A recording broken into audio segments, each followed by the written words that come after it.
Hello everyone, আরেকটি ভিডিওতে আপনার সকলকে স্বাগতম। এই ভিডিওতে আমরা কিছু র্যান্ডম ভ্যালু জেনারেশন দেখব নামপাই এর থ্রুতে। তো আমরা যদি র্যান্ডম ভ্যালু জেনারেট করতে চাই তাহলে আমরা কি করব, নামপাই থেকে র্যান্ডম মডিউল থেকে আমি র্যান্ডম ফাংশনটা কল করতে পারি।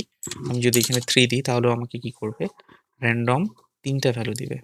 ওকে, এই 3টা ভ্যালুর কাহিনীটা কি আমরা একটু যদি দেখি, এখানে কিন্তু 0 থেকে 1 এর মধ্যেই শুধুমাত্র 3টা ভ্যালু দেবে। যদি আমরা সরাসরি র্যান্ডম বলি, র্যান্ডম থেকে র্যান্ডম বলা মানে 0 থেকে 1 এর মধ্যে ভ্যালু দেওয়া।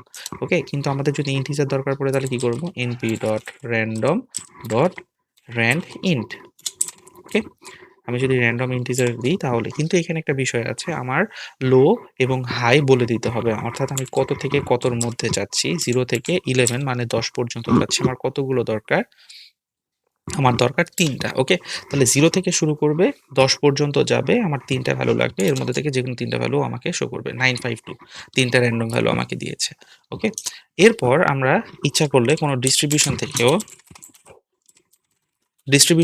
ভ্যালুগুলো নিতে পারি। ফর এক্সাম্পল, আমরা যদি চাই নর্মাল ডিস্ট্রিবিউশন থেকে নিতে তাহলে আমরা কি করব, np.random.normal। ওকে, এটা হচ্ছে আমার নর্মাল ডিস্ট্রিবিউশন থেকে নিচ্ছে, কিন্তু এক্ষেত্রে আমাদের বলে দিতে হবে নর্মাল ডিস্ট্রিবিউশনের ক্ষেত্রে ওর মিন কি, ওর স্ট্যান্ডার্ড ডেভিয়েশনটা কত। ঠিক আছে, ফর এক্সাম্পল আমরা নর্মাল ডিস্ট্রিবিউশন থেকে নিচ্ছি কিন্তু স্ট্যান্ডার্ডাইজেশন করে নিতে চাচ্ছি। ফর এক্সাম্পল, তাহলে আমরা বলতেছি যে 0 মিন এবং স্ট্যান্ডার্ড ডেভিয়েশন 1 হবে এবং আমার ভ্যালু কতগুলো দরকার, আমার 3টা ভ্যালু দরকার। ওকে, তাহলে আমি যদি এটাকে রান করি তাহলে দেখেন ও আমাকে একটা নর্মাল ডিস্ট্রিবিউশন থেকে 3টা ভ্যালু দিয়েছে, যার মিন হচ্ছে 0 হবে এবং যাদের স্ট্যান্ডার্ড ডেভিয়েশন 1 হবে।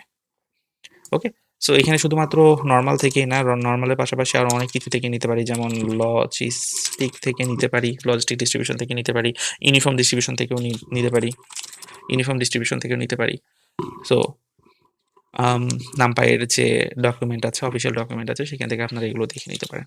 সো মোটামুটি চ্যাপ্টার 1-এ আমরা এই বিষয়গুলো নিয়ে আলোচনা করলাম। চ্যাপ্টার 1 জাস্ট বলতে গেলে নামপাইয়ের কিছু ইম্পর্টেন্ট ফাংশনস যেগুলো আমাদের বেশিরভাগ সময় কাজে লাগে।